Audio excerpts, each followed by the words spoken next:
Quand on dit l'eau est un droit, ce n'est pas un slogan. Quand l'eau est un droit, cela veut dire qu'il est effectivement déjà à disposition des populations. Il n'est pas encore un droit parce qu'il doit être le fait d'indicateurs réels qui montrent bien qu'il y a un accès universel. Un accès universel, ça veut dire tout le monde à l'eau. Nous avons effectivement deux cas. C'est pourquoi nous avons ici tout à l'heure le débat sur qu'est-ce qu'on parle de résilience de l'eau, de résilience à l'eau. Je vais commencer par parler de résilience de l'eau, c'est ça qui m'intéresse le plus. Parce que tout le monde sait que le département, comme cela nous intéresse tous, est un département très amphibie. Nous voulons rassurer les populations que dans les pays bas, il y a des territoires qui vivent décemment et qui sont en dessous de 15 mètres au-dessous de la mer et qui sont proches de la mer. C'est possible parce qu'ils ont construit des pôles d'air, ils ont utilisé des énergies renouvelables comme l'éolienne. Ici au Sénégal, nous avons non seulement l'éolienne, mais nous avons aussi le solaire qui peut pomper toutes les quantités d'eau sur le territoire et le rejeter sur la mer en conservant justement le niveau de la mer au niveau qu'il est et en conservant le niveau des territoires au niveau qu'il est. Et maintenant, l'autre aspect de la résilience à l'eau qui concerne l'accès à de l'eau potable et à de l'eau productive. L'eau productive, elle est l'eau qui est d'ailleurs la plus importante. Parce qu'aujourd'hui, pour régler le problème de l'accès à l'eau potable, il faut d'abord régler l'accès à l'eau productive.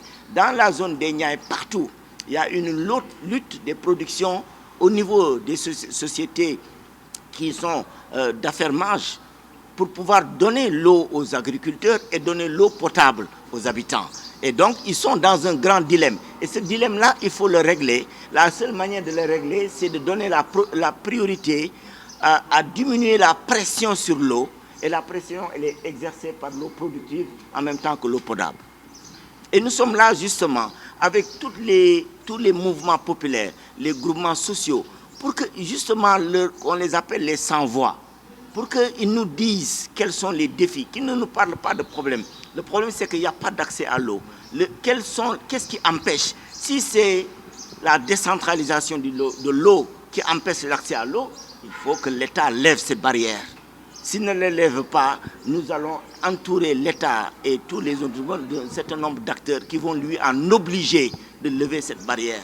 Et que les solutions qui sont attendues par les gens sur la salle, c'est pour qu'ils puissent écrire les solutions sur le tableau.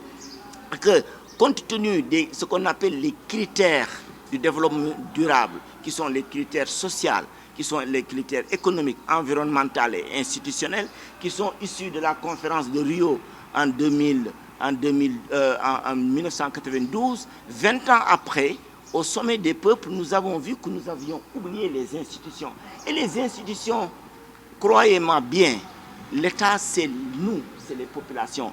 Donc les institutions, tout à l'heure, on parlait justement, celui qui introduisait l'atelier a bien dit qu'il y a bien des sources d'eau qui sont actuellement gérées de manière endogène et qu'il y a des communautés, comme vous le voyez dans l'Amazonie et autres, qui ont des technologies, qui ont des systèmes résilients d'accès à l'eau, mais qui ne sont pas connus, même des instruments de planification pour l'accès à l'eau.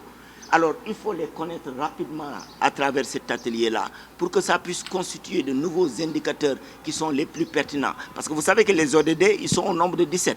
Le dernier ODD est l'ODD de solidarité pour l'accès, n'est-ce pas, pour l'accès aux ODD. Mais cela veut dire quoi? Il faut laisser personne en rade.